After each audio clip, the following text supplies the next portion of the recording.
Y en el programa del día de hoy, ¿qué está pasando con la moda y los deportes? También veremos el caso Zaragoza. No dejaremos pasar de alto los atletas en Estados Unidos y su proselitismo político. Esto es bueno, es malo, es correcto. Y finalmente vamos a hablar del caso de Las Diarra contra la FIFA, el cual fue muy importante. Todo esto y mucho más en su programa, El Precio del Deporte.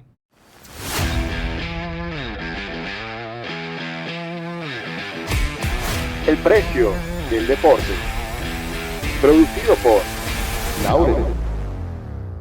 Bienvenidos a este su programa El Precio del Deporte, producida por Laurea Sports. Soy su anfitrión Antonio Quintero, especialista en Derecho del Deporte, y es un verdadero honor y privilegio estar con ustedes el día de hoy, los verdaderos fans del deporte, compartiendo todo lo que más nos gusta, las transferencias, los casos jurídicos, los que tienen que ver con el diseño, la moda y todo lo que tiene que ver con la gerencia deportiva. No solo dándote nuestras opiniones, sino además dándote información y contexto para que ustedes también puedan tomar sus opiniones bien informadas. Y por eso el día de hoy me acompañan en el estudio Elena Mundaray, la dama del derecho del deporte. Hola a todos, gracias por estar con nosotros en otro capítulo del Precio del Deporte. También nos acompaña el pivote del mercadeo deportivo, Andrés Moro. Hola, hola, ¿qué tal? Siempre es un gusto saludarles. Y también nos acompaña desde Uruguay, Montevideo, el mago del diseño y la identidad del deporte, Brandon Bouquet. Hola, ¿qué tal muchachos? Un placer estar de vuelta en el Precio del Deporte. Y por supuesto nos acompañan ustedes, los verdaderos fans del deporte. Sin más ni más, vamos a comenzar el programa del día de hoy y justamente vamos a ir con Brandon Bouquet, con el fútbol y la moda. ¿Qué está pasando en el fútbol y la moda, Brandito? Cuéntanos un poco más. ¿Qué está pasando con el fútbol y la moda? Los jugadores están pensando más en el atuendo que llevan que en el juego. Eso lo vamos a hablar ahora porque en la última fecha FIFA, con la llegada de los jugadores franceses a su convocatoria, llamó bastante la atención los atuendos que vestían estos atletas y abre el debate de cómo se están fusionando cada vez más el deporte, el juego con las prendas de ropa, con el estilo. Y la pregunta es, ¿ya estamos llegando a un punto en el que se está yendo de la mano? Bueno, para eso, unos ejemplos que vemos en pantalla.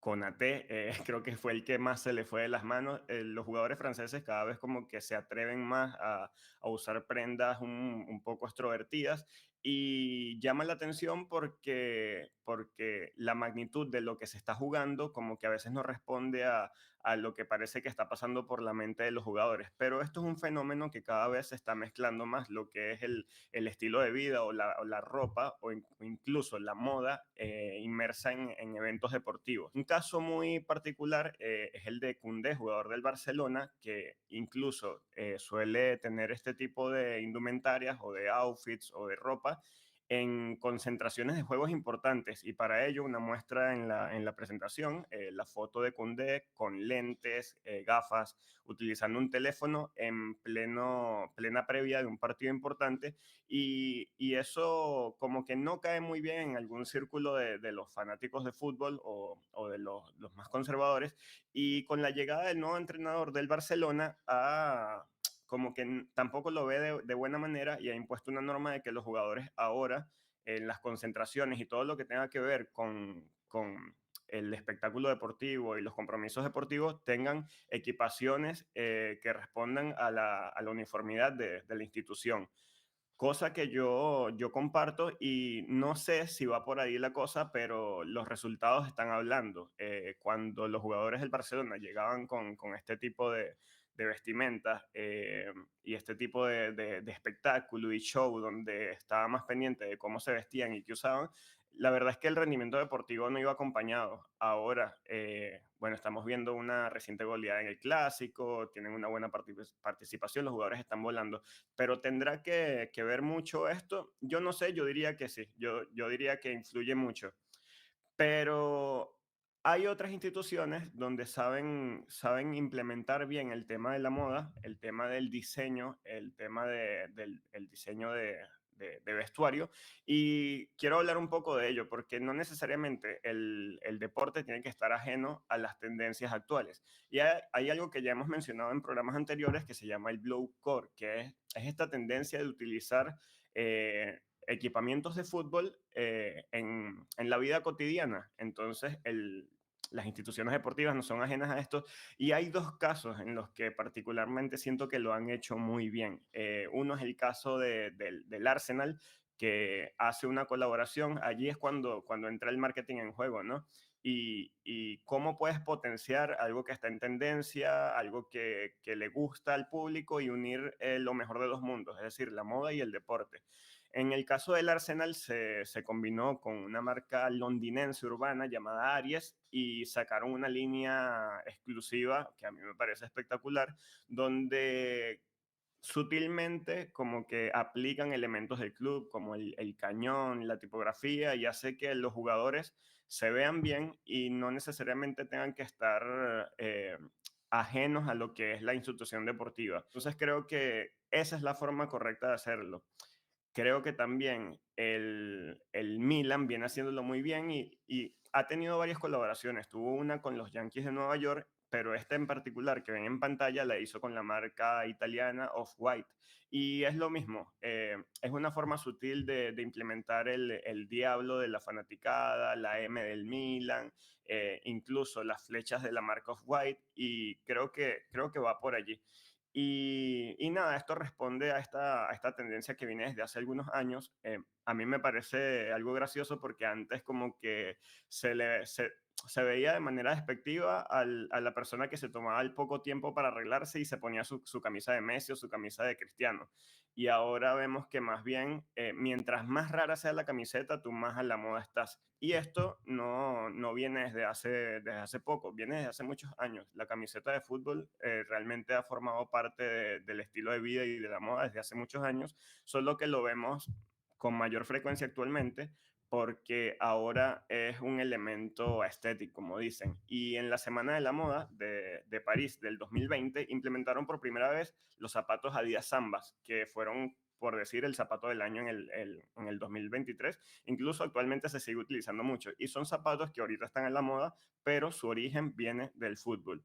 Entonces, nada, muchachos, creo que esto va para rato. Creo que hay equipos que lo están implementando muy bien, y creo que ya vemos cada vez más como los equipos de fútbol ya no solamente se dedican a sacar una camisa de local, visitante o alternativa. Estamos viendo ya también que tienen una línea casual y una línea para el día a día, muchachos. ¿Qué opinan ustedes acerca de esto? Yo estaba analizando este tema ayer en la noche porque estaba revisando y no sabía a qué te ibas a referir. No sabía lo de Hansi Flick y el Barcelona, mírame tú.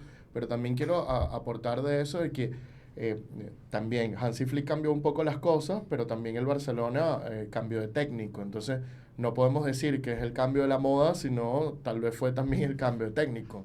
En este sentido, que se entiende mejor con los jugadores, etcétera, etcétera. Yo sí te quiero decir que me puse a estudiar el tema porque quería saber cuándo comenzó este tema, y comenzó con los fanáticos ingleses.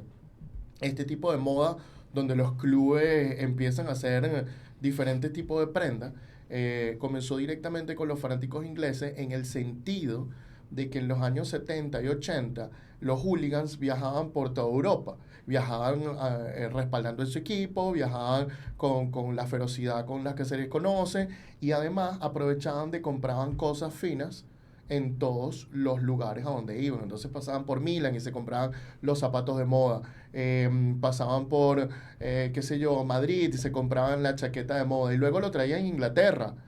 Y de hecho los hooligans en un momento dejan de vestirse mal y empiezan a vestirse muy bien para no ser detectados como hooligans.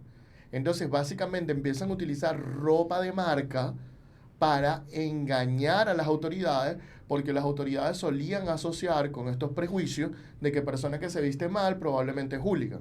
Entonces ellos dijeron, bueno, tú utilizas prejuicios, nosotros nos vamos a vestir bien. Y luego pasó todo esto de los grandes modelos como David Beckham y muchos otros futbolistas que pasaron haciendo cuestiones de moda. Fíjate que David Beckham, lo del Barcelona no es nada nuevo.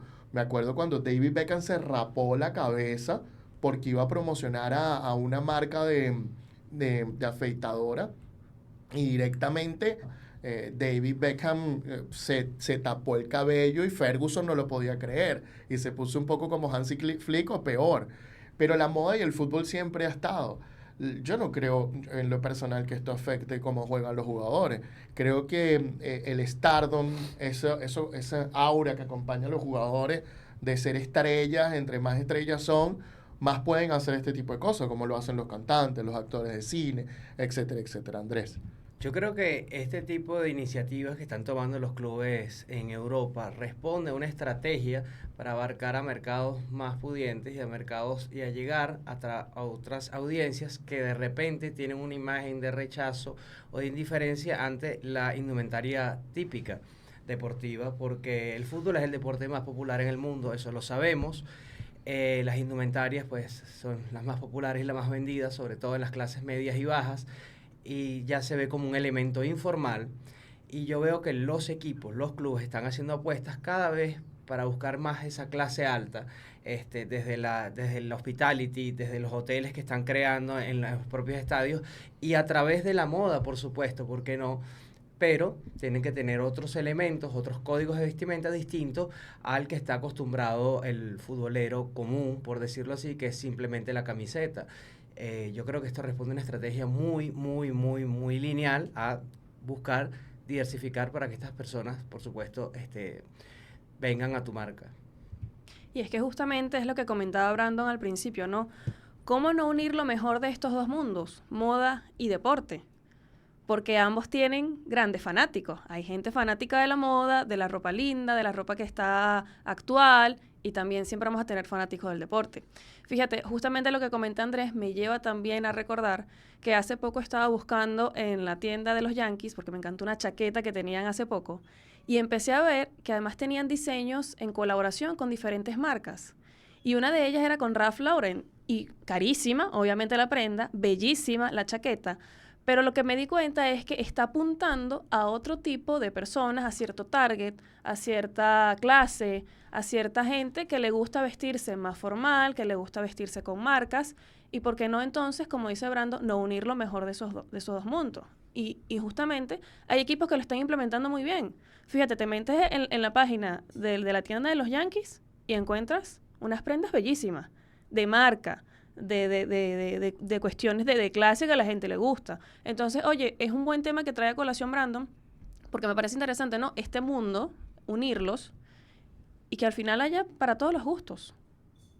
Yo creo que también se trata de eso, ¿no? De darle un poquito del deporte a lo mejor a la persona que no está tan integrada en sí con una disciplina, pero al menos se lleva una camisita de otra marca, ¿no? Sí, exactamente, Elena. Yo creo que diste con el punto porque incluso si abarca una cantidad de gente bastante amplia que no solamente se puede limitar a que sea simpatizante de una institución. Incluso a mí me pasa que por lo menos yo soy amante del deporte en general, tengo mis equipos preferidos, pero cuando veo una pieza, una chaqueta, yo que soy fanático de las chaquetas o las camperas, veo una que me parece que el diseño está espectacular y la quiero tener, así no sea de ese equipo, pero porque me parece una pieza única.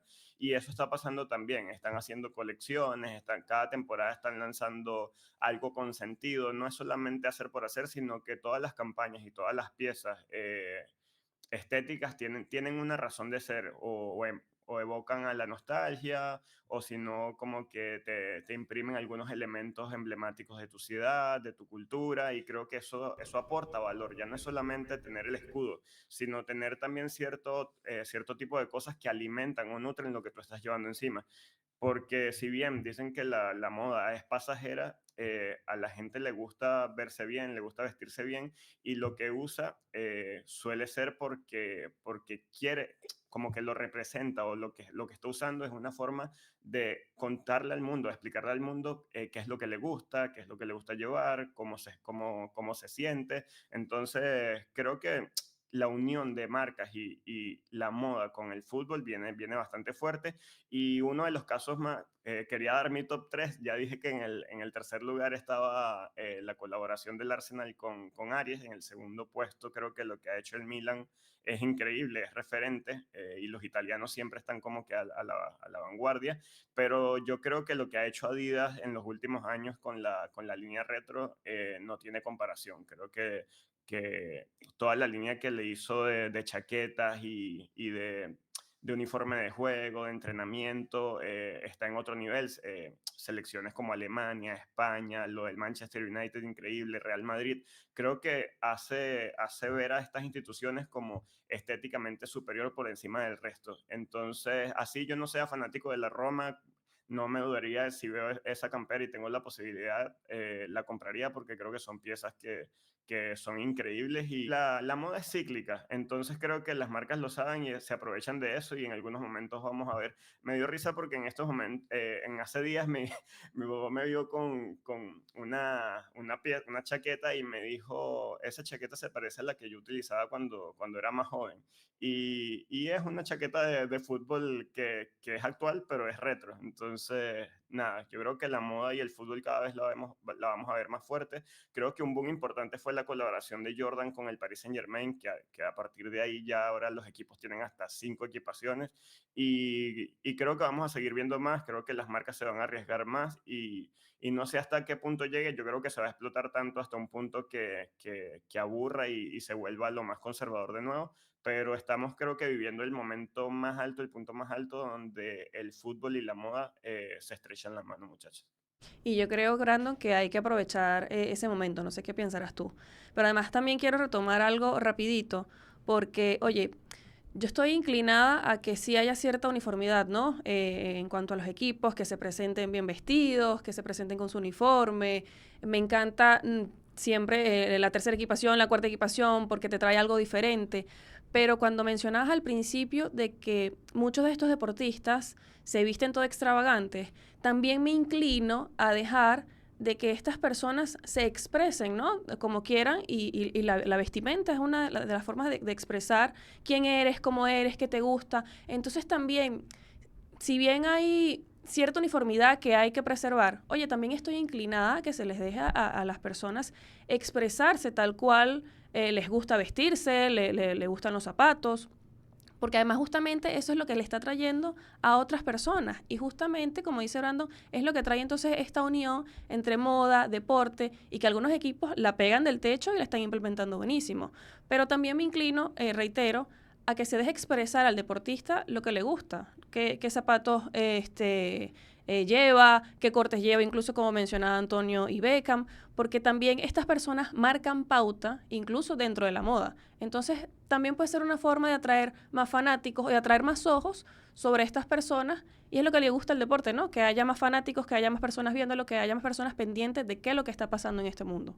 Yo creo que va por un tema de diversificar y de llevar la marca a otros estratos, a otros lugares donde no es común, y rompe y lleva un poco un plano más allá con el tema de la diversificación, con no quedarse solamente en la identidad de los colores y tu escudo como elementos que te asocian a ti a tu club, sino también con el glamour, con la estética y con algo como es disruptivo como la moda. Entonces, ¿hasta dónde iremos a llegar?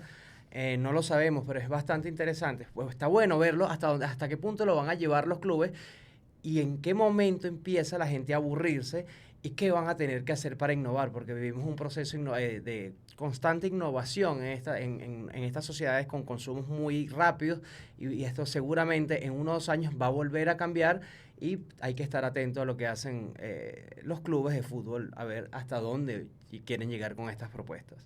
Bueno, yo les digo una cosa, yo soy igual que Brandon, a mí me encanta esa línea retro de día, me vuelve loco, quizás una que otra prenda no me gusta. Lo que estamos viendo de las combinaciones con equipos de fútbol ha pasado con Dolce & Gabbana, una de las más famosas ha sido de Balenciaga, etcétera, etcétera. Y la cuestión es que de verdad que están saliendo prendas hermosas y además hacen prendas retro con significado y además... ¿cómo se llama? Y además un diseñador. Por ahí estuve viendo las del Manchester United de combinación con George Best, no me acuerdo la marca que también las está haciendo, y son bellísimas. Cada prenda que sale, cada chaqueta que sale, oye, te impulsa a me gustaría tenerla. Tienes un momento en que decir, no, ya va, espérate, o me compro esto o me compro esto. Pero no me puedo comprar las dos, pero uno se emociona demasiado. Y yo, si bien es cierto, no creo que esta combinación se vaya a acabar nunca, ni que se vaya a agotar nunca. La creatividad es infinita. Y mientras la pieza sea de calidad, mientras la pieza sea increíble, y mientras lo que no debemos tal vez es llenar el mercado de piezas de estas para no hacerlas común, siempre que cada cierto tiempo salga una pieza de colección, oye, yo creo que esto se puede mantener. El problema es si inundamos el mercado de estas piezas de colección. Si todo es colección, entonces nada es importante y pierde su estatus como pieza. Entonces yo creo que la cosa va por ahí, y tampoco creo que esto afecte a los futbolistas como tal, la moda, el cómo vestirse, ni nada. Esa es una forma de expresión, y ellos siempre saben que tienen que expresarse más que en cualquier otro lugar en el campo. Y el que no se exprese en el campo no va a estar. No importa cómo se vista. Puede dedicarse a ser modelo, pero si en el campo no rinde, te aseguro que no va a estar. Y en ese sentido, la pregunta ya es para ustedes. ¿Creen ustedes que la moda y el fútbol va bien? ¿Creen que estas piezas son bonitas? ¿No les están gustando las colecciones? Cuéntenos qué colecciones les han gustado, cuáles no les han gustado. ¿Creen que los futbolistas esto se está metiendo directamente en su juego de fútbol, etcétera, etcétera? Bueno, déjennos sus opiniones en la caja de comentarios.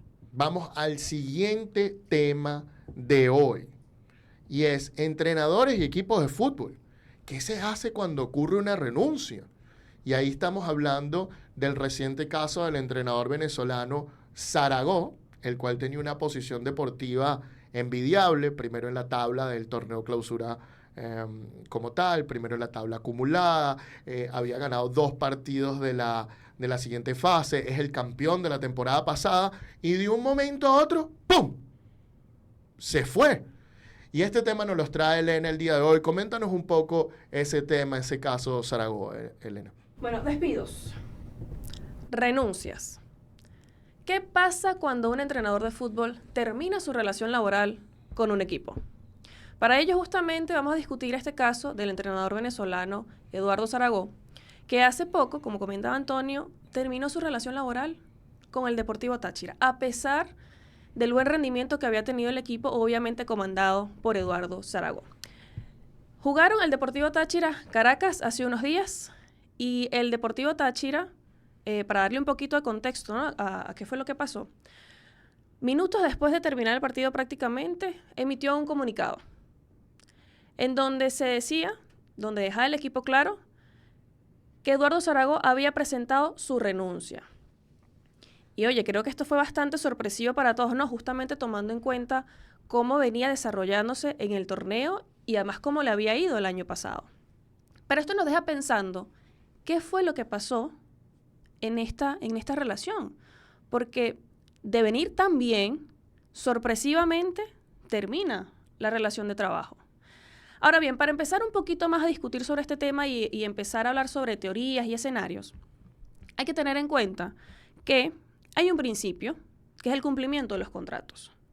Y un contrato solamente puede terminarse en principio, en la fecha de su vencimiento, o cuando hay un mutuo acuerdo entre las partes. Ahora, ¿qué pasa cuando un contrato no termina con estas condiciones? Bueno, hay consecuencias. Pero ¿qué es lo que nos deja ver este caso de Eduardo Zaragoza y Deportivo Táchira? Porque el comunicado del equipo dice claramente que él presentó su renuncia y que además la misma le fue aceptada por el equipo. Entonces, esto nos deja ver, mi primera teoría, a ver si la comparten, es que algo pasó en la relación que le dio una causa justificada a Eduardo Zaragoza para él terminar ese contrato. Y además, de acuerdo a las palabras que utilizó el Deportivo Táchira en su comunicado, para mí realmente dejan por sentado que efectivamente había una causa justificada de su parte para terminar el contrato. Es lo que veo yo por el momento. ¿Cuál es otra teoría? ¿Cuál es otro escenario? Que yo lo veo un poquito más difícil. que simplemente Eduardo Zaragoza había terminado el contrato sin ninguna notificación previa, simplemente dijo renuncio y ya. Y ahí pudiera tener el Deportivo Táchira alguna acción contra él. No lo sé, de acuerdo a cómo se están dando las cuestiones y los rumores que hay evidentemente en la prensa. No tenemos todo certificado y claramente podemos hablar de escenarios, y por eso yo me estoy guiando por los hechos, por el comunicado, por cómo pasaron las cosas, a que efectivamente Zaragoza tenía una causa justificada para terminar el contrato, y el Deportivo Táchira lo que hizo fue asentar y decir sí, tenías razón para renunciar, porque además aceptan la renuncia. Esa es la palabra que utilizan en su comunicado. Entonces, esto es lo que me deja ver en estas teorías, nada más tomando en cuenta lo que podemos tener públicos, los datos, ¿no?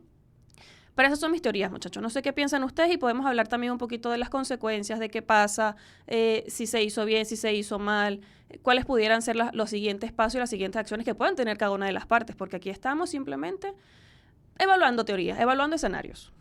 Oye, yo soy más fan de la segunda teoría y de una tercera como una teoría ecléptica. Sabes que dicen que 2 abogados, 3 opiniones, ¿no? Entonces, yo soy más fan de otra cuestión. Yo especulo que, si bien es cierto, muy probablemente había una causa justa para terminar el contrato. Una causa justa es básicamente cuando alguien tiene razones legales para terminar un contrato y no terminar de cumplirlo porque la otra parte le está causando un daño que ya no aguanta de ninguna manera continuar con el contrato, porque el daño que está ocurriendo es muy grave. Entonces, en este sentido, es lo que llamamos ultima ratio, ¿no? En este sentido, es probable que haya habido motivos para una causa justa. Se alega que faltaba pago de premios, que faltaba una serie de cosas. Eso especula la prensa. Es muy probable la situación. Pero por otro lado, yo no creo que Zaragoza haya cumplido con el requisito que normalmente se intima y se le da 15 días al club para resolver estos casos. Yo creo que Zaragoza vino y renunció en el sentido, o especulo yo, que renunció en el sentido directamente. Y entonces ahí habría que ver si para este caso es necesario el requisito de la carta o no, dependiendo de los incumplimientos graves que ha tenido el club, ¿no? Creo que la cosa va por ahí, pero hasta ahora todo es especulación como tal. No podemos saber exactamente más allá de este comunicado que bien mencionaste, Elena. Justamente quería conversar sobre este punto que acaba de hablar Antonio, sobre la carta de renuncia, porque monitoreando los medios regionales del estado Táchira, me encontré con que la versión de ellos en un momento de la historia, después que sale el comunicado del club, es que Eduardo Zaragoza efectivamente no había entregado ninguna carta de renuncia, y esto era como el argumento que tenían los medios de comunicación para decir Zaragoza no ha renunciado como tal. Y ustedes que son los abogados, yo quiero preguntarle cuáles son las maneras de renunciar entonces, además de una carta, o cómo puede quedar constatado que yo renuncié sin tener la formalidad de una carta ni de los 15 días para darle a tu empleador, ¿no? Y cumplir con todos estos requisitos legales. ¿Cómo llevamos eso? Mira, simplemente hace falta expresar la voluntad de renunciar. La renuncia es una forma de terminar una relación laboral. ¿Cómo expresas tú esa renuncia? Simplemente diciéndola. Mira, puede ser por un mensaje por WhatsApp y pudiéramos discutir, obviamente, también las formalidades. Hay personas que van a estar de acuerdo, hay personas que no. Pero con una simple expresión de tu voluntad de terminar esa relación de manera unilateral, basta y sobra. E incluso he leído decisiones del Tribunal de Arbitraje del Deporte en donde se establece que no es que no importa quién le digas tú la renuncia, con quién te comuniques en el club, siempre que sea una persona que tú consideres legítimamente que forma parte del club. Entonces, renunció ante el presidente, renunció ante el gerente general, renunció ante el vicepresidente del equipo. A veces ni siquiera es tan necesaria esa formalidad de tengo que renunciar, pasar una carta por escrita, pasar por email. Obviamente sí se tienen que reservar las formas, ¿no? Pero, como te digo, es una renuncia, es una expresión unilateral. Simplemente decir, mira, renuncia, no vengo más al trabajo y no vengo más, no hay más nada que hacer. Allí hay pocas cuestiones para manejarlo, ¿no? Justamente expresión unilateral de una persona terminar la relación laboral. Pero sí, ¿cómo puedes renunciar? Un mensaje por WhatsApp, un correo electrónico, verbalmente, hablando con la persona. Y lo que nos dice justamente también este comunicado es que Zaragoza se comunicó previo al partido y luego formalmente, creo que es la palabra que utilizan en el comunicado, formalmente comunicó su renuncia. Así que no nos queda claro, bueno, nos queda claro, mejor dicho, de que efectivamente renunció, de que comunicó su voluntad, pero como te digo, simplemente hace falta decirlo. De hecho, a mí me gusta, también para guardar un poquito de formalidades, que en los contratos quede por sentado cuáles son las vías de comunicación entre las partes. De hecho, hace poco, esta semana, estaba revisando un contrato y no tenía esa cláusula. Y yo fui y se la puse, porque para mí es importante que se resguarde también en la relación las formas de comunicación para que no haya ninguna duda. Mira, si la vía de comunicación es por correo electrónico, ok, entonces todas las comunicaciones serán por correo electrónico. Si el contrato no lo establece, entonces queda totalmente libre entre las partes cómo comunicar, evidentemente, que siendo una forma plausible, factible, de que a la otra persona le llegue el mensaje.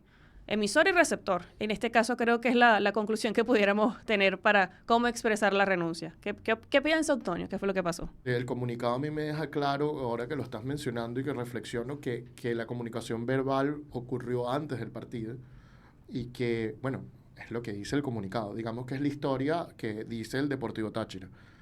Refirámonos a la única prueba de evidencia que hay, porque del lado de Zaragoza no ha salido nada. No significa que no haya ocurrido de otra manera, ¿no? Que hubo una renuncia, como se le dijo al Deportivo Táchira, no voy a continuar después del partido, terminó el partido y no continuó.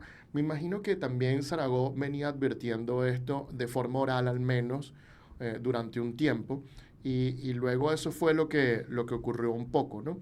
Yo creo que Lera me está dando paso porque hay un tema que a mí me molesta muchísimo y Brandon, espérame un poquito porque es que ya yo entendí por qué me dio paso a mí, aunque yo sé que tú habías pedido la palabra. Y es que me molesta muchísimo ese tema donde dicen, yo te acepto la renuncia. Yo no sé qué, no, es que no le he aceptado la renuncia. Eso me parece tan ridículo, ese discurso, y me parece ridículo porque si yo renuncio, no necesito tu opinión. Yo me estoy yendo. Y yo voy a asumir las consecuencias que significa que yo me vaya, que a veces las hay, a veces no. Entonces, eso de que el Deportivo Táchira te acepte la renuncia, de muchos puntos de vista no me gusta. Primero, no hay necesidad de que el Deportivo Táchira te acepte la renuncia o no, porque en este sentido, ya yo renuncié, ya me fui. Chao, chao, bye, bye, sayonara. No más. No hay que discutir más. No hay una pregunta legal en si le acepto o no le acepta la renuncia. No, ya yo me fui. Es mi decisión unilateral. Y yo no soy esclavo tuyo para que tú después vengas y digas, no, mira, yo no te acepto la renuncia y yo tenga que volver. Aquí lo que hay es consecuencia jurídica. Y esas consecuencias jurídicas, entiendo yo que al Deportivo Táchira haber dicho, acepto la renuncia, pareciera que acepta que se vaya y pareciera que entonces, en vez de ser una decisión unilateral, se convierte en una decisión de ambas partes y un mutuo acuerdo. Lo que significa que yo siento legalmente que ahora el Deportivo Táchira, que pudiéramos entrar en una diatriba entre las deudas, entre si Zaragoza tenía una causa justa para terminar el contrato o no, etcétera, todo eso desaparece.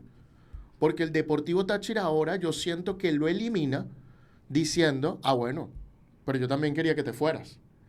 Entonces, al yo aceptar esas dos cosas, ya no hay caso jurídico a discutir si la renuncia fue con causa justa o no, y ya pasamos a los siguientes puntos. Bueno, ¿cuánto le debe el Deportivo Táchira a Zaragoza? Ya no habría una pregunta de incumplimiento de contrato del lado de Zaragoza. Ahora habría solo una pregunta directamente desde el punto de vista del Deportivo Táchira de qué deudas tiene con Zaragoza, qué es lo que tiene que pagar y ya. Y eso a mí me parece una mala estrategia jurídica. Porque y yo sé, y lo digo claramente, o sea, para mí no tiene sentido en lo absoluto que un técnico que está de primer lugar en la tabla acumulada, que está ganando sus 2 primeros partidos, que probablemente va a sumar más deudas con un club, que va a sumar más reconocimiento porque tiene la oportunidad de ganar otro campeonato, y de repente se va y deja perder eso. O sea, eso para mí no tiene lógica. Y la lógica que me indica de que no, es que las deudas eran ya insoportables. No, yo hubiera soportado un poquito más a ver si quedo campeón o no y sumo más deuda. Entonces no tiene sentido. Entonces, eso que pudo haber utilizado el Deportivo Táchira, esa serie de argumentos jurídicos contra Zaragoza, para cuando Zaragoza demandara al Táchira el cumplimiento del contrato, ya el Deportivo Táchira los perdió. Entonces, pues nada, yo creo que para eso me diste la palabra, ¿no? Querías pullarme ahí, ¿no, Elena? Sí, un poco, pero además tengo una visión un poco distinta a la tuya, porque yo creo que efectivamente Eduardo Zaragoza, por cómo están las cosas, ¿no? Y es que la palabra aceptación en ese comunicado nos está dejando una ventana abierta, no una ventana, un ventanal abierto a todas las cuestiones que aquí pasaron. Y yo sí creo que hay una probabilidad de que se haya planificado esta renuncia por parte de Zaragoza, que sí emitió cartas, que sí se comunicó formalmente con el equipo. Justamente lo que se plantea en las redes sociales, en la prensa, es que había deudas. Y yo sí creo que hay una posibilidad bastante alta de que efectivamente haya metido sus cartas, de que se haya cumplido los 15 días. Tuvo un lapso para esperar, ¿no? Obviamente tenemos que tomar en cuenta que estas son cuestiones muy personales y cada persona decide qué puede aguantar y hasta cuándo puede aguantar. Pero yo sí creo que hubo un poquito de planificación por parte de Zaragoza, llegó a su límite y simplemente se fue. Y ahora lo que hace el Deportivo Táchira es prácticamente, sí, tú tenías razón para irte. Acepto tu renuncia, en esas palabras utilizas el comunicado, y lo que me da a entender a mí es que efectivamente le están convalidando la razón a Eduardo Zaragoza para poder irse. Entonces, también entra a discutir cuáles van a ser las consecuencias porque ya el comunicado está. Y ahí es lo que vemos, lo importante también que quiero destacar es la comunicación que tiene que haber entre el departamento legal, entre junta directiva y entre el departamento de prensa o de medios que maneja el equipo. Porque una palabra en un comunicado te puede echar a perder un caso legal. Sí, es así, muchachos. Y mencionaron justamente lo que yo quería preguntar, porque me parece muy raro la situación en la que se va Zaragoza y cuando mencionan lo de la causa justa, me pongo a pensar, pero funciona como aviso el descontento, partiendo del supuesto que Zaragoza no se sienta satisfecho porque siente que se está incumpliendo lo que le corresponde por derecho. Su malestar, el haberlo comunicado jornada tras jornada, no es que estamos empezando el campeonato, está ya casi terminando. Eso no es aviso suficiente para decir, o simplemente el hecho de que no se esté cumpliendo con lo que la otra parte te debería entregar, porque no es un favor que tú estás pidiendo, es lo que te corresponde por derecho, por tu labor, por tu trabajo, que además lo vienes haciendo de manera eficiente. ¿Por qué se sigue pidiendo a la persona que en teoría es la afectada condiciones para poder irse? Eso es lo que no entiendo, como que ya cuando pasan este tipo de cosas en donde no se cumple un acuerdo, un contrato, ya la persona afectada no estaría como que ya no estaría en la obligación de tener que justificar la forma en que renuncia. Mira, es que justamente la situación me deja ver, desde mi punto de vista, que sí, que hubo comunicaciones, que sí había un descontento y que sí tenía razones justificadas Zaragoza para salir del Deportivo Táchira y que lamentablemente el Deportivo Táchira, en su manera de comunicar las cuestiones, ha asentado que sí. Pero efectivamente, Antonio lo mencionó al principio, ¿no? Lo que se llama la última ratio. ¿Hasta cuándo tú puedes esperar para terminar ya el contrato? O sea, tiene que darse una situación que ya tú no puedes aguantar, que hace insostenible la continuación de la relación laboral para tú poder irte. Entonces, después de todo lo que pasa, es lo que se viene a discutir, ¿no? Obviamente si hay acciones entre las partes. Pero lo que me deja ver justamente, Brando, con respecto a tu pregunta, es que sí había cierto descontento y llegó simplemente un límite, llegó un momento en que ya no se podía más y bueno, pasó lo que tenía que pasar, pasó la renuncia. Oye, yo quiero retroceder un poquito en la conversación y hablar un poco del punto que diste que me parece sumamente clave, que fue lo de la palabra, lo de la aceptación de la renuncia y las implicaciones que tiene y el trabajo en conjunto entre prensa, entre la parte legal y entre el sector directivo de un club en general. ¿Qué pasó aquí? El sector de la prensa te va a decir qué deberías decir, cómo lo deberías decir. El sector legal te va a decir qué debes decir y qué no debes decir. Y la junta directiva debe esgrimir una razón que debe pasar por estas dos. ¿Qué pasa ahora? En mi experiencia, entendiendo aquí las cosas como suceden, un sector le comunica al otro, le dice, mira, yo creo que debemos decir esto con esta estrategia. El otro le dice, yo creo que no deberías decir esto, yo creo que no deberías decir nada, creo que deberías decir esto. Y simplemente la junta directiva va a decir, no, yo voy a decir esto, porque yo quiero decir esto, y hasta ahí se queda. Porque muchas veces, muchas personas se quedan nada más que quieren imponer su razón sobre otras razones, porque llevó una cascada de acontecimientos que simplemente no les gustó el desenlace y simplemente quieren dar su versión y se le olvidan que es una versión oficial que tiene consecuencias legales, consecuencias mediáticas. Entonces eso es un trabajo para las directivas de, por favor, escuchen más a sus abogados, por favor, escuchen más a sus departamentos de prensa y trabajan en conjunto para lograr el mejor objetivo y la mejor estrategia para esto. Sin duda, Andrés, tienes toda la razón. Fíjate, y ya obviamente aquí todos hemos tenido experiencia en este tipo de cuestiones y evidentemente hay una idea que hay que comunicar. Una junta directiva de un equipo siempre va a querer comunicar probablemente una idea de qué fue lo que pasó en los hechos y adelantarse justamente para sentar su posición. Y eso está bien. El detalle es cómo hacerlo. Y ahí estoy totalmente de acuerdo en que tiene que haber un engranaje entre diferentes departamentos de un club para que las cosas se puedan dar bien, porque puede haberse afectado el club, puede haberse afectado la junta directiva, puede haberse afectado a la otra persona y no es la idea.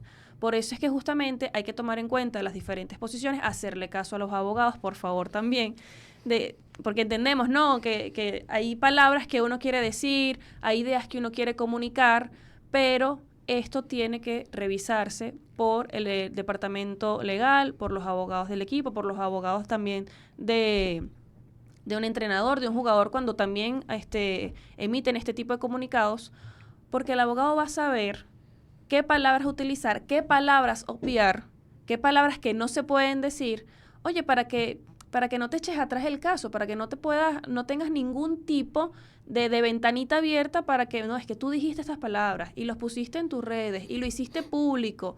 Recordemos que cuando algo sale a las redes sociales, es público totalmente y echarlo para atrás es muy difícil. Entonces sí, tiene que haber un engranaje, tiene que haber un sistema en donde el departamento legal, la junta directiva, el departamento de prensa, de redes sociales, de medios, tengan, en este caso, tratándose de un club, oye, una comunicación efectiva para que no haya este tipo de errores que para mí sí lo hay en ese comunicado del Deportivo Táchira, porque nos deja un escenario que pudiera ser perjudicado justamente para el propio equipo quien emitió ese comunicado. Entonces, Andrés, estoy totalmente de acuerdo contigo, con tu experiencia también. Así que, nada, hay que tomar en cuenta ciertas cositas a la hora de hacer este tipo de acciones y comunicados. La experiencia de Andrés es la experiencia de todos aquí, porque hemos vivido como clientes directamente nos han dicho, es que yo quiero hacer esto, así, no me importan las consecuencias, no me importa nada, y de repente la emoción en el momento se los come y todo el mundo recomendando, mira, esto no se debe hacer así y no se debe hacer de esta manera, pero igual lo hacen. Con respecto a la pregunta de Brandon, que creo que no la respondimos, yo creo que es muy importante explicarla. Brandon preguntaba por qué hay que seguirle mandando cartas cuando ya tú sabes que no me estás pagando. Y eso tiene una razón de actuar de buena fe y de actuar bajo la buena voluntad, Brandon. No en todos los casos es necesario. Por ejemplo, si el dueño del equipo le caga golpes a un jugador le caga golpes al dueño del equipo, ahí no hay necesario mandar una carta diciendo, bueno, tienes 15 días para retirar los golpes que me diste. O si hay alguna injuria grave, bueno, tienes 15 días. No, hay causas justas que no te permiten ese tipo de cosas o que no es necesaria la carta. Pero para otras, principalmente las económicas, suele ser muy necesario. Y sin embargo, cuando hay demasiadas deudas, no es necesario esta carta, ¿no? Cuando llegamos a cierto punto donde es insostenible que no me sigas pagando, no es necesaria esta carta. Pero generalmente este ultimátum es actuar de buena fe, es hacer el último recordatorio a la otra parte, para que la otra parte tenga la última oportunidad, ¿no?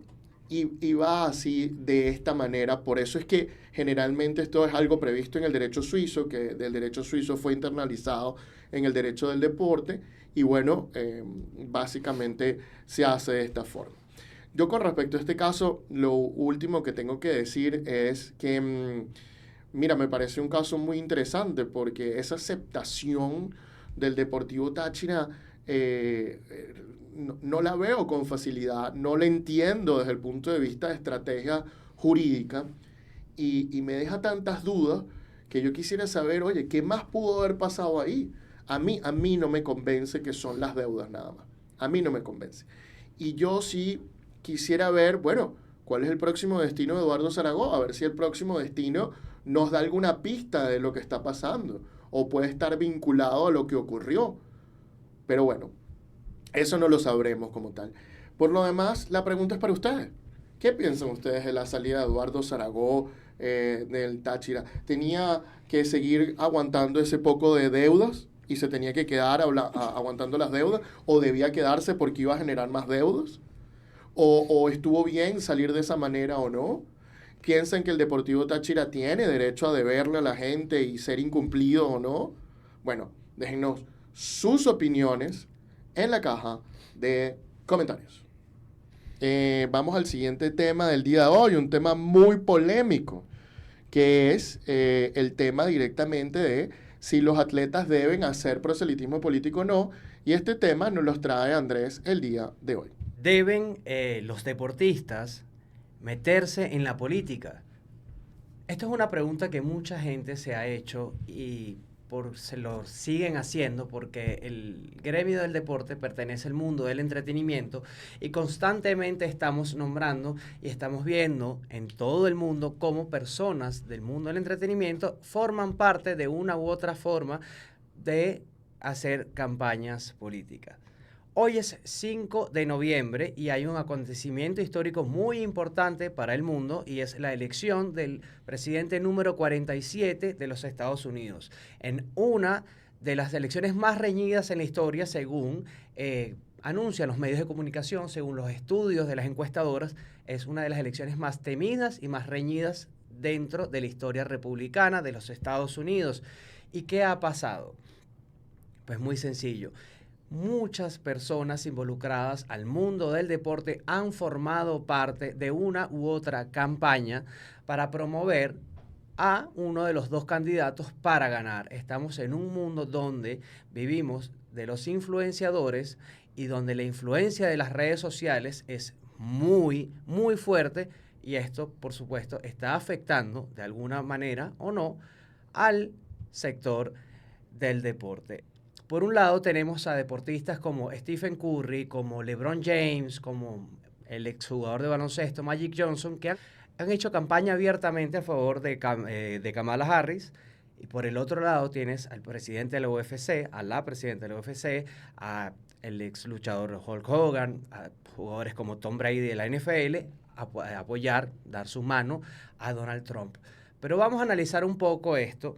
Y vuelvo a la primera pregunta. ¿Deben los deportistas o las personas del mundo del deporte participar en la política? Deber no creo que sea la palabra. Poder creo que puede ser porque tienen todo su derecho. Todas las personas tienen derecho a manifestar su tendencia política, a manifestar a través del voto y a ejercer todo lo que quieran hacer, pensar y decir sin ofender a otras personas y sin violar las leyes. Cuéntame, Antonio. Bueno, eso de poder como derecho constitucional, hasta cierto punto uno lo tiene, la libertad de expresión, pero luego tú vienes y suscribes una serie de acuerdos donde por un montón de dinero te haces de un club o formas parte de un montón de iniciativas y teniendo en cuenta que te están pagando ese montón de dinero, tú aceptas una serie de reglas. Y esa serie de reglas, dependiendo de cada deporte, de cada cuestión, en el movimiento olímpico está claramente establecido en la regla 50, está claramente establecido en el 5º principio fundamental del olimpismo, tú debes evitar durante tu actividad deportiva en general hacer este tipo de comentarios políticos y eso tiene un sentido para mucha gente, para otra gente no. Entonces, hablemos un poco de qué está detrás porque ayer me tuve que poner a investigar. Porque tú ibas a tocar este tema, y entonces tuve que retroceder hasta dónde, quién fue el verdadero promotor de esto, y qué tenía en la cabeza este señor para promover esta regla. Y fue un americano, Avery Brundage, presidente del Comité Olímpico Internacional. Avery Brundage directamente él decía, oye, si nosotros somos neutrales políticamente, ¿cuándo vamos a competir? Aquí a cada rato hay problemas en el mundo, a cada rato hay conmociones en el mundo. Si nos las pasamos protestando, ¿en qué momento tenemos y celebramos las fiestas deportivas? Pero ¿qué te dice el quinto principio fundamental del olimpismo? Te dice que esto es un sitio, el deporte es un sitio, y no hablo del deporte americano, que es el que específicamente te estás refiriendo, hablo del deporte en general. Estas fiestas olímpicas, mundiales, son principios donde sitios de reunión para que la gente conviva y comparta y se una y genere lazos de fraternidad. El hecho de traer política, religión, empieza a traer este tipo de problemas, este tipo de separaciones. Como vimos en unos Juegos Olímpicos, no recuerdo ahorita una judoka de qué país, rechazó competir con un competidor israelí. Dijo, no, yo no puedo enfrentarme a él. Entonces empieza a afectar otras esferas. Entonces, eso de poder y deber que tú mencionas, es complicado cuando es fácil en el caso, por ejemplo, de Tom Brady. Tom Brady, que yo entienda, ya salió del equipo, ya está retirado, un jugador retirado. No sé qué otros acuerdos comerciales o con la NFL pudiera tener, porque él es un atleta excelso y una imagen para ser embajador de cualquier marca o cuestión. Pero lo que sí estoy seguro es que cuando Tom Brady le aplicaban ciertas normas, probablemente no podía hacer ciertas declaraciones políticas, como pasó con Kaepernick, y cuando se arrodilló por el racismo en los Estados Unidos, y Kaepernick al arrodillarse fue sancionado duramente por la NFL. Entonces, me imagino que la misma regla le aplicaba a Tom Brady. Pero esas son reglas que yo acepto. Yo mismo me las tengo que autoimponer. Después podemos discutir si todo lo que yo acabo de decirte, que fue lo que expresaba Avery Brundage y Pierre de Coubertin y todo este tipo del olimpismo, podemos debatir si ellos están en lo correcto o no, o si estamos de acuerdo con eso o no. Pero de que hay una regla que te lo impide, la hay. Si esa regla es válida o no, podemos debatirlo también. Pero la hay. Lo que pasa es que estamos hablando de dos contextos totalmente diferentes. Tú estás hablando del contexto del campo y yo te estoy hablando del contexto social. Son dos cosas totalmente distintas. Y para lo que podemos hablar, en derechos los tenemos. Ahora, dentro del campo contractual, ahí es lo que hay que analizar. Y una de las cosas para analizar es el contexto justamente de lo que está pasando y de las cosas que podemos hacer. Pero déjame atajarte ahí, porque es verdad que hay un contexto dentro de los Juegos Olímpicos y fuera de los Juegos Olímpicos, por decirte un ejemplo.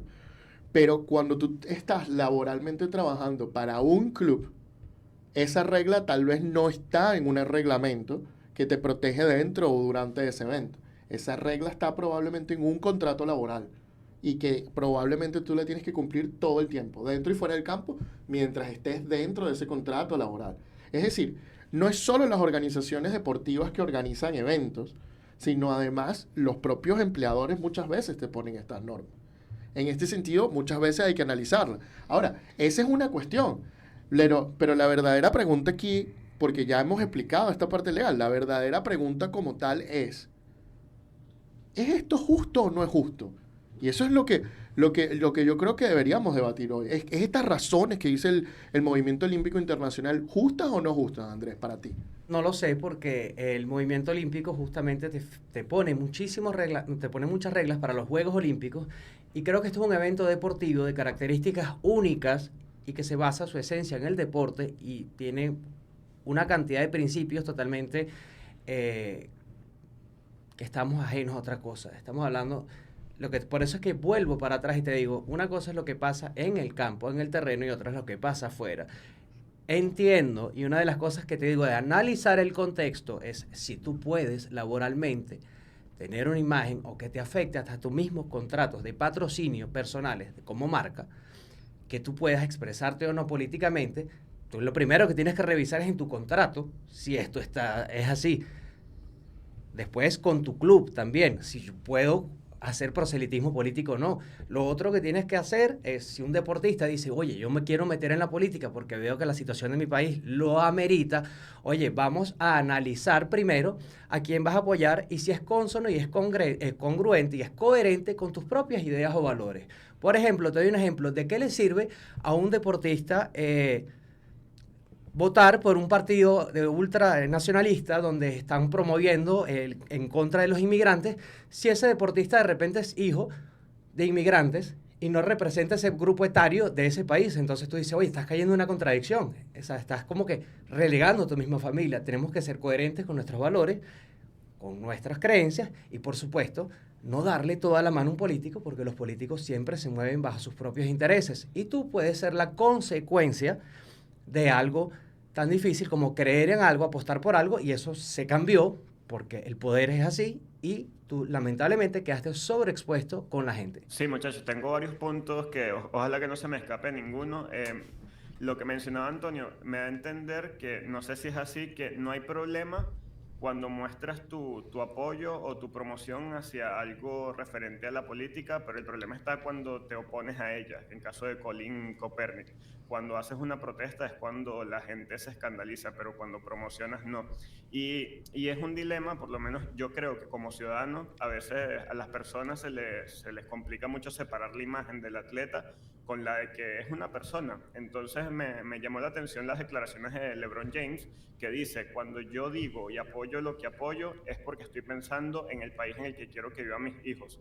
Ahí es donde yo empatizo y digo, claro, porque no voy a opinar. El tema es cuando te vales de tu poder y de tu influencia, porque sabes que la tienes, y utilizas eso para atraer más gente. Creo que ahí sí hay un punto de intencionalidad. Entonces, lo que me parece un poco que no está correcto es por lo menos la foto donde posa Kamala Harris con la selección de Estados Unidos de baloncesto. ¿Por qué? Porque allí esta persona se está favoreciendo de la popularidad y del fanatismo y de la imagen y el poder que representa la selección nacional en este caso, la disciplina del baloncesto. Entonces yo creo que está muy bien que cada persona como individuo, como ciudadano, exprese su punto de vista, pero creo que cuando ya se utilizan emblemas, escudos, colores, de una forma intencionada, creo que sería como un poquito de juego sucio, que no es tan fair play en este caso, llevándolo a ámbitos deportivos, muchachos. Mira, justamente, Brandon, es la idea que venía desarrollando en mi mente, que se nos olvida que los deportistas, que estas figuras también son personas quienes se ven afectadas por la política. La política lo controla todo, absolutamente todo, nos guste o no. Y el deportista terminó siendo una víctima también de la política, porque no solamente está el problema de que sí, le ofrezco mi imagen a un partido político, le ofrezco mi imagen a una idea, le ofrezco mi imagen a una campaña. También está el detalle cuando ese deportista no emite una opinión, no emite una posición. Y entonces es también otro grupo de personas que están en contra de ese deportista por no emitir una posición fija. Entonces el deportista lamentablemente termina siendo una víctima de una situación que probablemente no quiera estar metido. Y hay unos que asumen, está bien, estos son mis ideales, me los tienen que respetar también porque yo creo en esta persona, porque yo creo en este partido político, porque yo creo en esta ideología.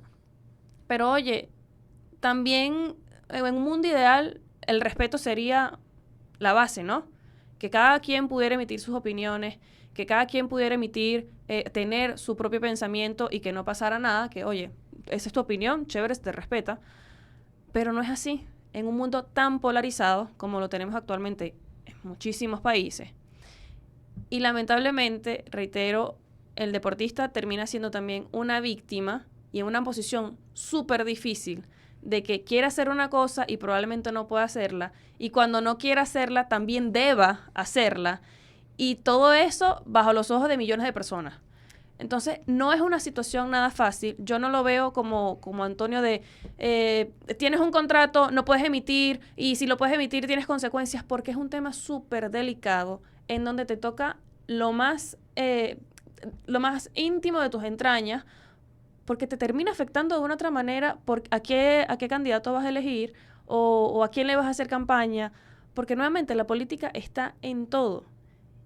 Así que es un tema bastante delicado, no vamos a tener probablemente puntos de acuerdo entre todos, porque oye, también en nuestro país hay muchas cuestiones que nos dejan, ¿no? Con comentarios ahí, vamos a dejarlos en puntos suspensivos. Pero sí, el deportista termina siendo una víctima probablemente de toda esta situación. Y nada, la presión siempre va a estar allí, lamentablemente. De víctima puedes pasar a victimario. También. Hay muchísimas cosas que cambian acá y Brandon habla de la intencionalidad. Obviamente, Brandon, hay una intención. ¿Qué pasa? Hay que hablar sobre la responsabilidad que debe tener una persona que influencia, que tiene poder de influencia sobre otras, para saber qué puede decir, qué no y hasta qué punto puedes implicar a las personas. Hay casos de deportistas que han llegado a la política, ¿ok? Hasta podemos ver un Balón de Oro que es presidente, como Josh Weah en Liberia. No voy a hablar de su gestión, la verdad, pero te estoy diciendo, dio un paso y lo hizo. Tienes casos para el olvido, como el de Dennis Rodman, cuando fue a Corea del Norte, se hace amigo de la persona que preside el régimen norcoreano, y te llevan o al olvido, o al éxito, o simplemente te llevan a un sistema de polarización gracias a las redes sociales, gracias a la omnidireccionalidad que te otorgan estas redes sociales, desde que todo el mundo tiene voz, todo el mundo tiene voto, y todo el mundo está en una constante hoguera de la cual no puedes, eres víctima siempre de cualquier cosa, porque de verdad es muy fácil la crítica. Entonces, las implicaciones son muy serias, pero en Estados Unidos se apalancaron los políticos para esto, para aprovechar a sus influenciadores en el entretenimiento y en el deporte, y ha sido masivo hasta para aportes. Por ejemplo, el dueño de los Mavericks de Dallas dio $100 millones para la campaña de Donald Trump. No estamos hablando solo que es de un apoyo, de un mensaje, sino simplemente yo también estoy dando dinero, estoy apoyando en otras cosas. Y por el otro lado hubo una corriente que se fueron atletas por Kamala, donde estaban exjugadores, y es un tema de dónde se está beneficiando. Ayer yo estaba viendo la televisión, por ejemplo, y estaban viendo el apoyo de Taylor Swift a Kamala Harris. Así de banal está la discusión en Estados Unidos, y por supuesto todo esto tiene una repercusión, tiene una estrategia de los cuales los deportistas pueden ser víctimas o victimarios, o pueden tener la responsabilidad necesaria y la asesoría que requieren por si quieren incursionar en la política a través de su pensamiento, a través de sus redes sociales o como lo quieran hacer. Por supuesto, tienen que cuidarse de sus implicaciones legales, pero sepan que esto es un mundo muy, muy observado, el cual es muy difícil de no pasar inadvertido cuando eres una persona que influencia sobre otras. No solo eso, sino normalmente evaluamos que la opinión de alguien es correcta o no según nuestros propios valores. Entonces, básicamente, nos cae bien alguien o no por nuestros propios valores intrínsecos. Entonces, si se apoya al partido que yo apoyo y emite una opinión al partido que yo apoyo, yo quiero que esto sea permitido dentro del deporte y se escuche. Pero cuando no apoyo al partido que yo apoyo, a la ideología que yo apoyo, entonces no, es que mal, eso, él no debería estarse expresando, no sé qué. Y tenemos esa falsa moral entre nosotros totalmente en ese sentido, ¿no? Ahí estaba buscando, porque mientras conversábamos recordé el caso de un jugador que apoyó a Israel en X cuestión, no quiero ni decirlo, y cuando la apoyó fue despedido, ¿no? Y este despido, al final no pude conseguir la decisión en qué terminó, pero me interesaría saber exactamente qué fue lo que evaluó el tribunal y si está valiendo estas cosas o no, porque cada vez más vamos hacia la opinión de que la libertad de expresión no debería permitirse, no debería limitarse en estos contratos de trabajo, no debería limitarse por estas reglas. El Comité Olímpico Internacional ha bajado estos requerimientos de no expresar ninguna opinión política, y también lo ha bajado un poco la FIFA. En la FIFA vimos durante los pasados mundiales este arrodillamiento que dice que las vidas negras importan, Black Lives Matter. También hemos visto que el Comité Olímpico permite ahora expresarte a favor de causas sociales positivas, siempre que no apoyas a una persona, a una política, y bueno, con una serie de restricciones garantísimas. Entonces estamos yendo hacia allá.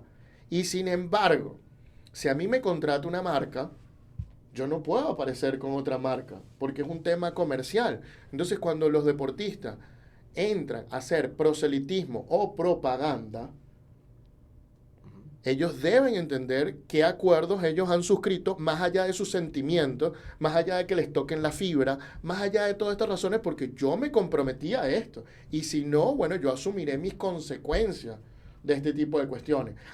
Yo quiero expresarme libremente. Bueno, entonces no estar con marcas que no me dejen estar libremente para expresarse. En el fútbol las hay. El São Paulo tiene una política abierta, no solo es un club, sino es un club con una serie de valores, promoviendo una serie de cuestiones en la sociedad. El Barcelona promueve generalmente lo que es Cataluña, y no Cataluña como equipo, sino Cataluña como un país que quiere ser independiente, un territorio que quiere ser independiente, y promueve lo que es ser catalán. No solo promueve, y muchas veces impulsamos a los clubes a que promuevan más que solo el deporte. Entonces, en este tipo de sentidos, eso es donde viene la cuestión.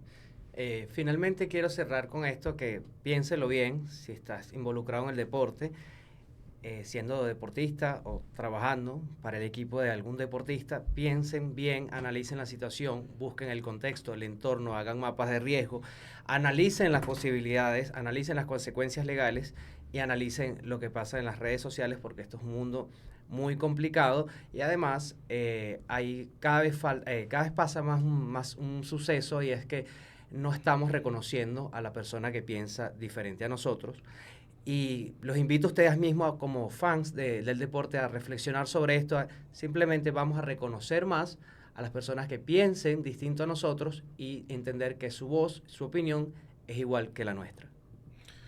Bueno, y habiendo dicho esto, yo creo que la pregunta ahora es para ustedes.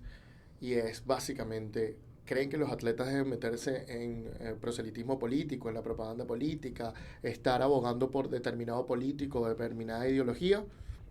¿Creen que no lo deben hacer y el deporte debe ser neutral? ¿Creen que, y esto es mi creencia personal, que hay momentos y momentos para todos? Porque frente a violaciones de derechos humanos creo que todos debemos pronunciarnos, y frente a graves violaciones de derechos humanos todos debemos pronunciarnos, mientras que en otros casos no. Pero esa es mi opinión personal, esa es mi parte de quizás falsa moral en el tema. ¿O creen que directamente no deben hacerlo nunca y esto no debe pasar? Bueno, déjennos sus opiniones en la caja de comentarios. Muy bien, seguimos con el siguiente tema del día de hoy. Esta vez me toca a mí. Complicado autopresentar mi propio tema. Siempre es así un poco, ¿no?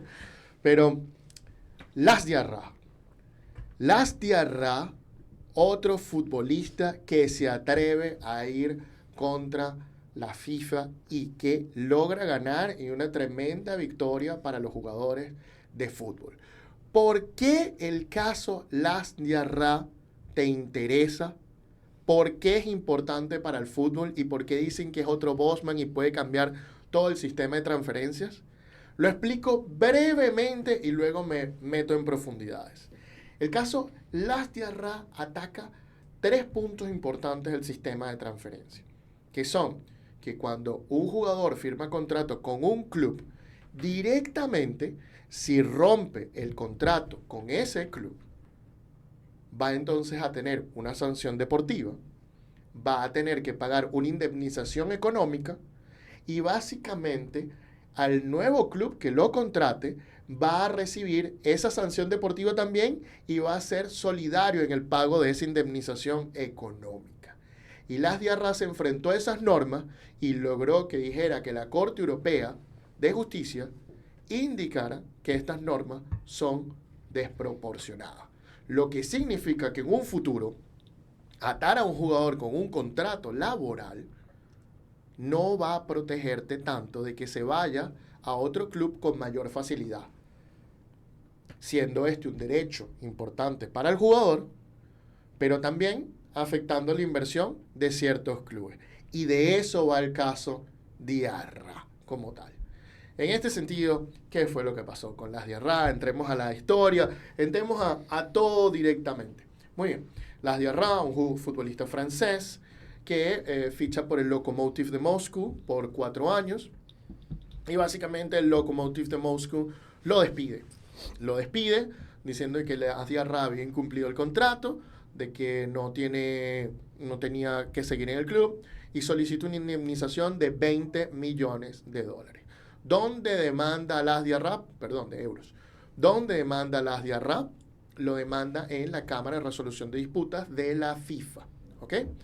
Bueno, el caso va avanzando y Las Diarra quiere conseguir otro equipo, quiere trabajar para otro equipo. Y viene un club belga, el Charleroi, y le dice, bueno, Las, yo te hago una oferta, pero eso sí, esta oferta tiene dos condiciones. Es decir, no se va a concretar si estas dos condiciones no son confirmadas. Condición número 1, que yo no deba pagar la indemnización. Condición número 2, que te garanticen que te van a dar el certificado de transferencia internacional. Durante el juicio, Las Diarra también demandó al Lokomotiv de Moscú, por cierto, hizo lo que se llama como una reconvención, o como popularmente es conocido, contrademanda. Y durante este proceso viene Las Diarra y le manda una carta a la FIFA diciendo, mira, yo necesito que me garantice que el Charleroi no va a tener que pagar nada de ningún monto que yo tenga que pagar, y que además me vas a garantizar de que me den el certificado de transferencia internacional. Y se lo manda a la FIFA y a la Federación Belga.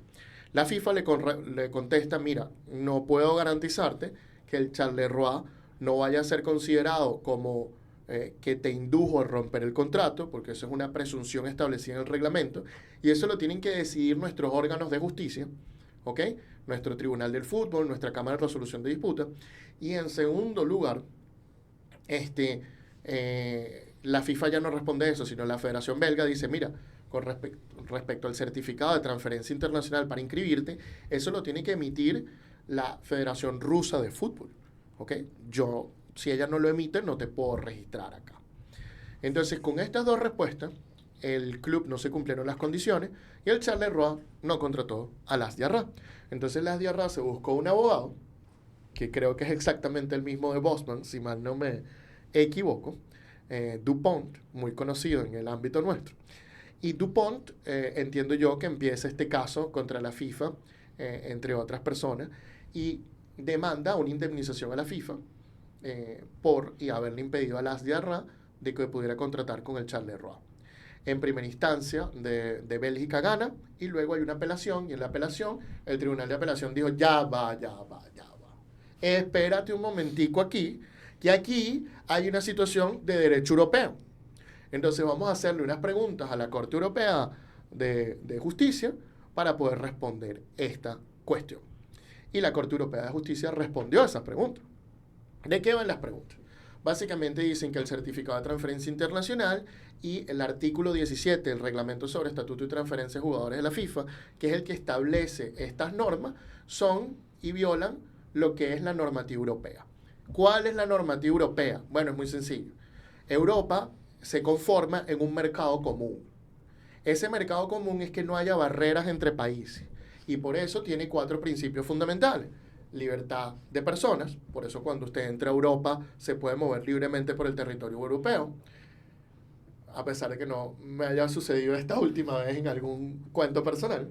Libertad de trabajadores, es decir, que una persona de alguna nacionalidad de los países que componen Europa puede trabajar en cualquier estado de la Unión Europea sin restricciones más allá de las profesionales, etcétera, etcétera.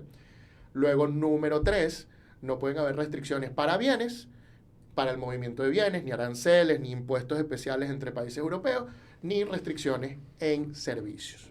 Entonces, de estas 4, la que va a atacar el caso de Diarra es directamente la que tiene que ver con el libre movimiento de trabajadores, donde dicen, bueno, este artículo 17 acaba y bloquea el libre movimiento de trabajadores. Y en este sentido, ¿qué dice el tribunal? Bueno, el tribunal va a examinar 3 condiciones del artículo 17, que son las que crea el sistema de transferencias y que vuelve al sistema de transferencias un tremendo negocio, hay que decirlo, ¿no? ¿Qué te dice esto? Bueno, el sistema de transferencia, cuando un club va para otro club y lo que quiere es un jugador de este otro club, cuando el Real Madrid va de repente al Manchester United y quiere comprar un jugador del Manchester United, mal dicho eso de comprar, porque los jugadores no son objetos, pero es para que ustedes puedan entender didácticamente, lo que sucede es que lo que negocia el Real Madrid con el Manchester United es, bueno, yo te voy a dar un dinero como indemnización para que tú termines el contrato con este jugador pueda venir libre a mi equipo, pero únicamente a mi equipo, y tú no me demandes ni a mí, ni demandes al jugador por haber terminado su contrato antes. ¿Okay?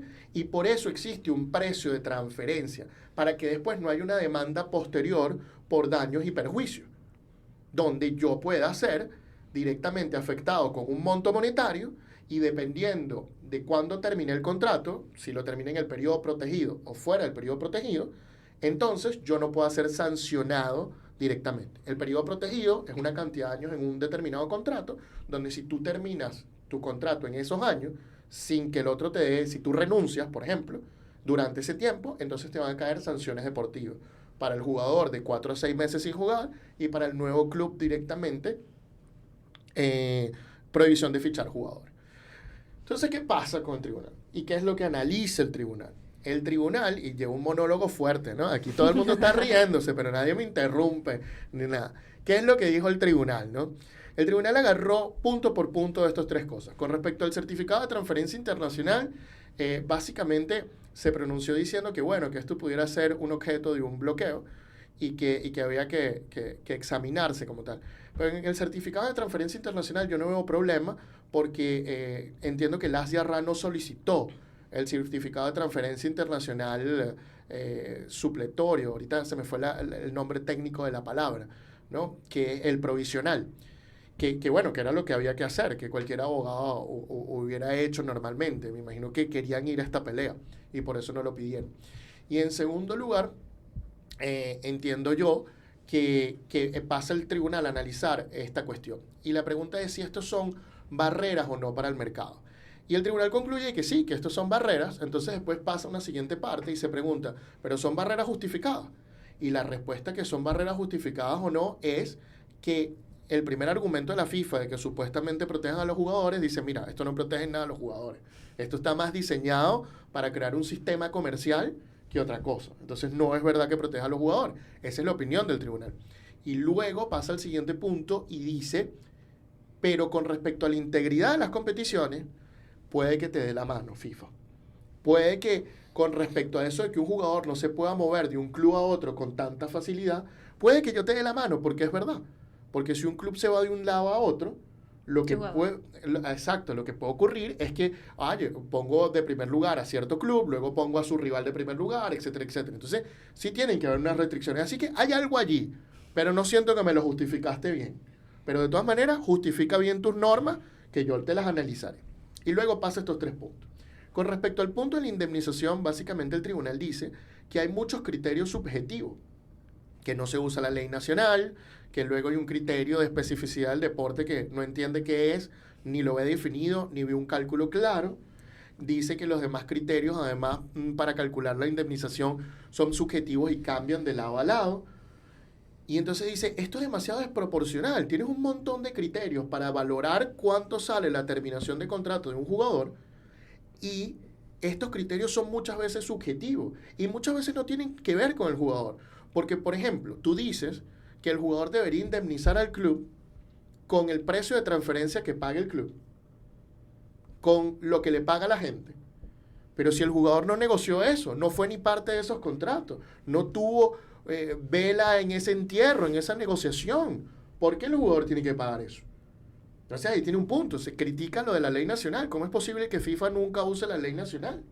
Y te dice, mira, esto es demasiado desproporcionado, que tú no puedas saber y no puedas calcular con facilidad cuánto saldría la renuncia de un jugador a su club. Esto no es justo, esto es tan desproporcional que representa un obstáculo al libre movimiento de trabajadores y por eso esto debe acomodarse. Quiero preguntarte algo. Bueno, esto es un caso complejo, ¿no? Que va a sentar obviamente un precedente. Entendiendo todos estos escenarios, entendiendo lo que dice la Corte Europea, ¿qué crees tú? ¿Cuáles son tus teorías? ¿Cuáles son tus hipótesis? ¿Cuáles son los escenarios que tú crees que va a pasar con el sistema de transferencia y que puede afectar en el fútbol o que ya tú estás viendo que simplemente va a pasar muy pronto o en unos años? Gran pregunta. Gracias por no dejarme continuar con el monólogo, pues se sentía incómodo, pero creo que estaba tratando de expresar todo lo que hice, porque es un caso muy importante al final del día. Para poder saber las consecuencias, termino de explicar los 2 puntos más que se refirió la Corte y hablamos de las consecuencias. El siguiente punto que habla la Corte, rápidamente, es que tú no puedes presumir que el nuevo club del jugador indujo al jugador a romper el contrato y que por eso tiene que ser sancionado y además que tenga que pagar la indemnización. No sin ninguna prueba. si bien es cierto, la FIFA es libre, y lo dice el tribunal, de poner sanciones y este tipo de cosas, es muy fuerte que cualquier nuevo club haga ese tipo de cuestiones y sin ninguna prueba sea condenado como culpable. Entonces ellos te dicen, mira, tiene que haber algo más, puede haber indicios, puede haber ciertas cuestiones, porque ahí la FIFA dice, bueno, ya va, espérate, pero es que tú me estás llevando a la prueba diabólica. ¿Y qué es la prueba diabólica? Es cuando yo no puedo probar algo. Y en este caso, ¿cómo yo no puedo probar? Qué difícil es probar que un club indujo a un jugador a romper el contrato, porque eso son comunicaciones privadas.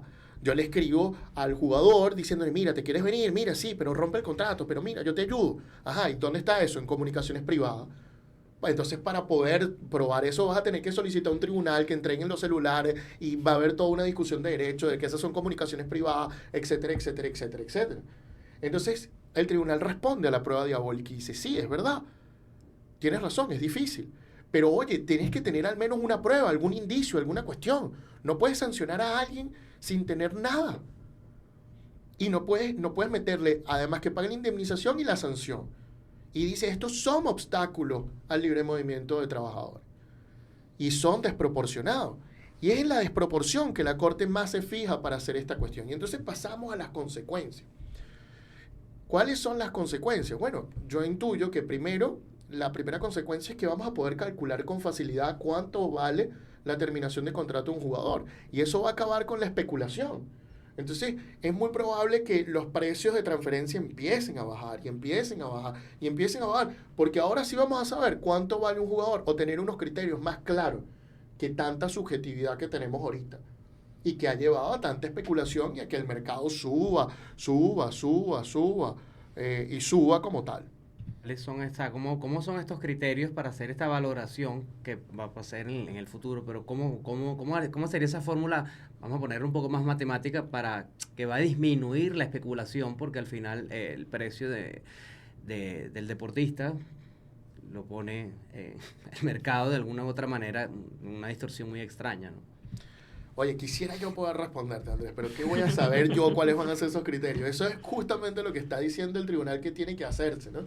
Okay. No es lo que está hecho. Okay. Y la FIFA ha comenzado una discusión, ahorita la comenzó formalmente, pero esta discusión ya la FIFA la tenía hace 2 años, sobre cómo reformar ese artículo 17.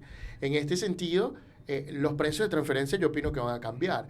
Para poder implicar a otro club y que otro club te pague por inducir a romper el contrato con el jugador, va a ser más difícil. Vas a tener que buscar ciertas pruebas y vas a tener que buscar ciertos comentarios. Tal vez se pueden crear ciertos elementos. Y lo de las sanciones, me imagino que van a bajar estas sanciones cuando los jugadores se van. Entonces ya no va a ser sancionado con facilidad el club que viene ni el otro. Pero ya te voy a decir exactamente qué es lo que yo creo que va a pasar. Pero vamos con Brandon, que algo nos quiere acotar. Quería preguntarte a ti, Antonio, si crees que esto es lo que hacía falta para evitar esta subida de los precios. Recordamos cuando era una locura que un jugador tuviera un valor de mercado de 100 millones. Ya estamos viendo que cualquier jugador tiene un costo o un valor estimado para su adquisición de 150 millones, 200 millones. Ahora va a ser más fácil adquirir a un jugador estando en pleno contrato con un club. Sí, ahora en teoría, después cuando se regule todo, va a ser más sencillo traspasar un jugador de un club a otro. ¿Creo yo que esto era lo que faltaba? Creo que sí.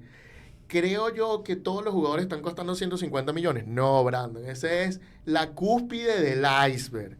La mayoría de los jugadores no están en la cúspide del iceberg. Esos serán 100 jugadores, 200 jugadores en el mundo, pero no más de eso. Y un jugador de 150 millones no es ni siquiera entre los 100 mejores jugadores del mundo. Quizás entre los 20, 30, algo así.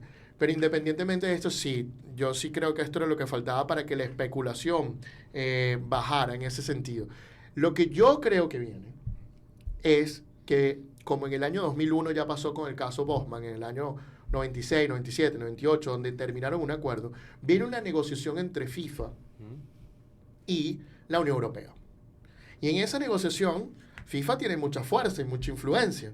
Y además, estas normativas que estaban tan vagas y subjetivas, están respaldadas por los clubes europeos. Entonces, básicamente, lo que yo entiendo es que directamente FIFA y los clubes europeos van a empezar a abogar por esta situación y van a empezar a tratar de hacer esos criterios que me preguntaste, esas sesiones, van a tratar de hacer una negociación que los favorezca lo más posible, mientras que los jugadores van a presionar con la decisión para que esto sea más sencillo la movilidad de jugadores y ellos puedan recaudar la mayor cantidad de dinero en los pocos años que tienen de juego. Y esa negociación es la que al final va a impactar todo. Yo no creo que podemos especular completamente todas las cosas. Sí, los precios de transferencia van a bajar. Sí, las sanciones van a bajar. Sí, todo esto va a bajar. La pregunta es cuánto va a bajar. Está aquí. ¿Va a bajar hasta aquí? ¿O va a bajar hasta acá? ¿O va a bajar hasta acá? ¿O va a bajar hasta acá? Todo eso va a depender de la negociación. Entonces, ese ponernos a especular por completo qué va a pasar es sumamente difícil. Justamente esa era la palabra que quería traer a colación y ya lo hiciste casi que al final de esta sección. Negociar con las partes interesadas. Esta parte, oye, tan complicada el reglamento como lo es calcular cuánto cuesta que una persona salga de un club. Porque, en definitiva, este artículo 17 lo que nos muestra, al fin y al cabo, es cuánto dinero tiene que pagar una persona por una indemnización. Ese es el resultado del artículo 17. Ahora, yo sí estoy de acuerdo que tiene que haber criterios más claros. Se trabajarán porcentajes, se trabajarán algunos elementos que establezca el mismo reglamento. No lo sabemos, justamente estaremos a la expectativa de cómo se va a resolver esto. Pero oye, ¿no crees tú que pudiera manejarse así de esa manera? Que tengan que pagar por lo menos un porcentaje de un contrato y así pudiera bajar un poco o cambiar los criterios o tenerlo un poquito más claros para todos. Porque además el problema que también estábamos teniendo, que como habían tantos criterios amplios, no había una solución única para estos casos que pudieran ser bastante parecidos. Entonces, ¿cuál pudiera ser una solución? Establecerlos por porcentaje, establecer diferentes elementos. ¿Cómo lo ves tú? Qué buena pregunta.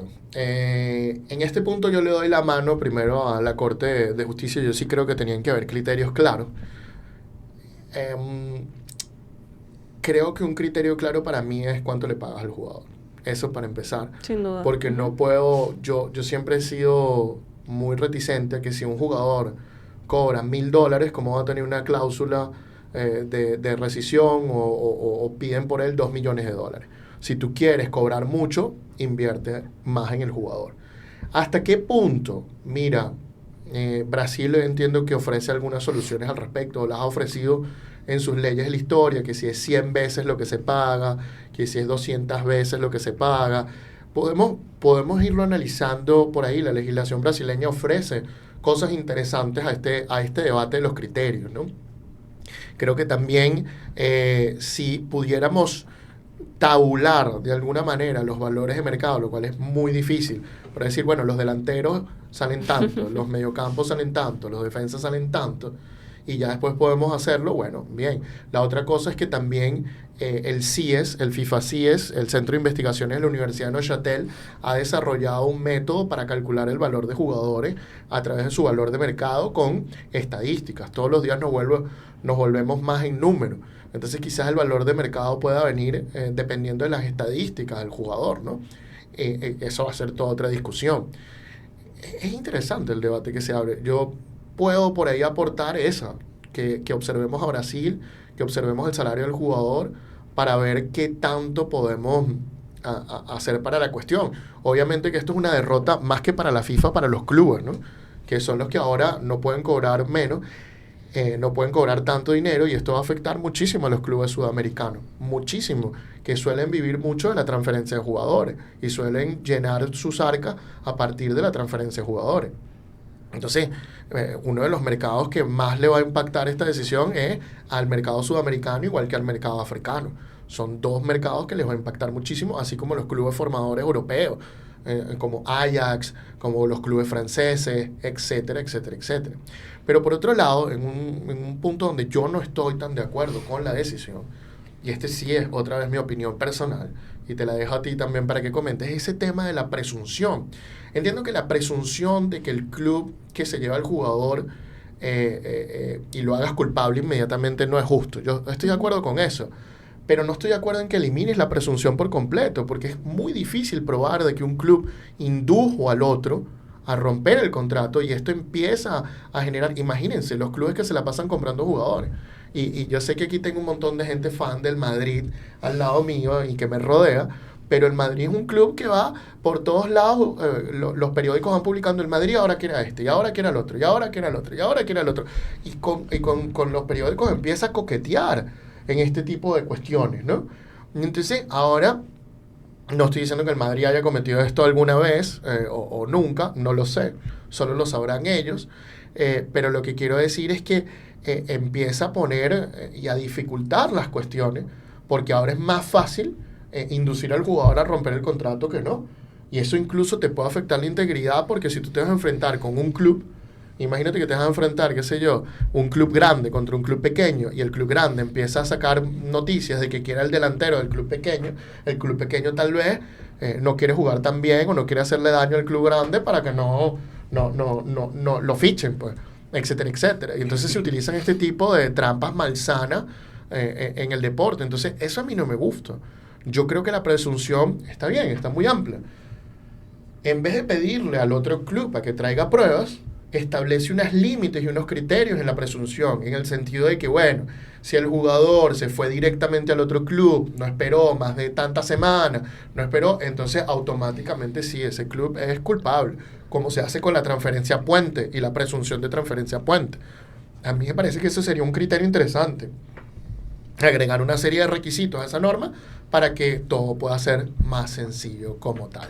Justamente, yo creo que hay que regularlo porque, oye, no termina siendo justa esta presunción, ¿no? De hecho, tú mencionas que hay ciertos requisitos para establecer cuando hay una transferencia puente. Yo también te digo, mira, FIFA también tiene unos requisitos para establecer cuando hay una asociación deportiva. Entonces, tomar ciertos elementos para determinar después una consecuencia, creo que pudiera ser el camino que debería adoptarse para que quede claro y para que no haya duda y no caer en una injusticia con respecto a esto de la presunción. Estoy de acuerdo también contigo con lo que dice. De todas maneras, falta mucha discusión. Sí. FIFA abrió la discusión para que todo el mundo pueda ir a la página web de FIFA y dejar sus recomendaciones. Yo creo que Elena y yo, en la Asociación de Abogados del Fútbol, vamos a mandar nuestras recomendaciones y la Asociación de Abogados del Fútbol hará sus recomendaciones. Y bueno, la pregunta es para ustedes. ¿Qué les parece? ¿Creen que esto va a afectar a su club? ¿Creen que no va a afectar a su club? ¿Es importante para su club esto? ¿No es importante para su club esto? ¿Creen que esto es un avance en los derechos de los jugadores? ¿Creen que ayuda muchísimo a los jugadores? ¿Creen que no, que afecta la integridad de la competición? Oye, esa es la pregunta que queremos hacerlo y por favor déjennos sus opiniones en la caja de comentarios.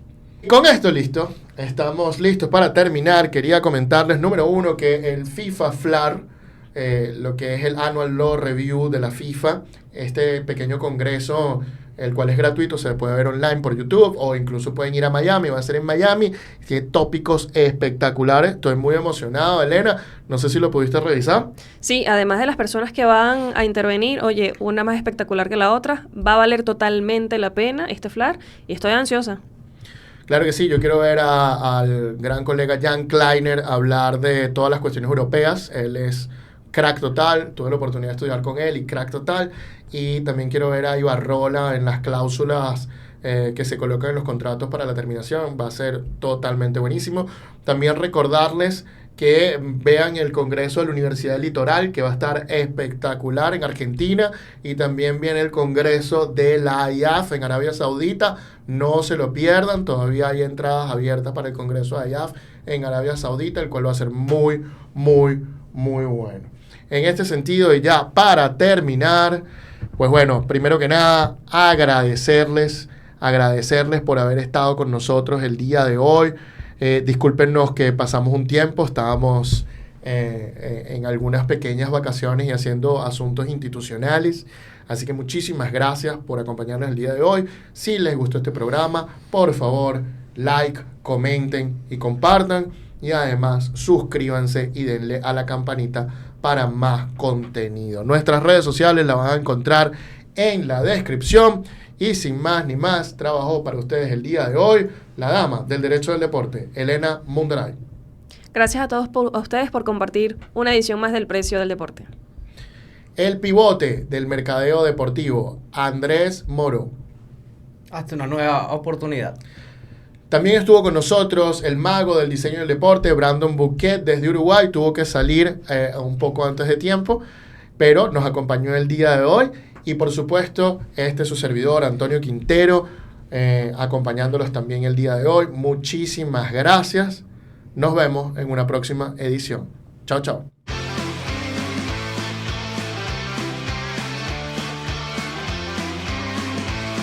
El precio del deporte. Producido por Laurel.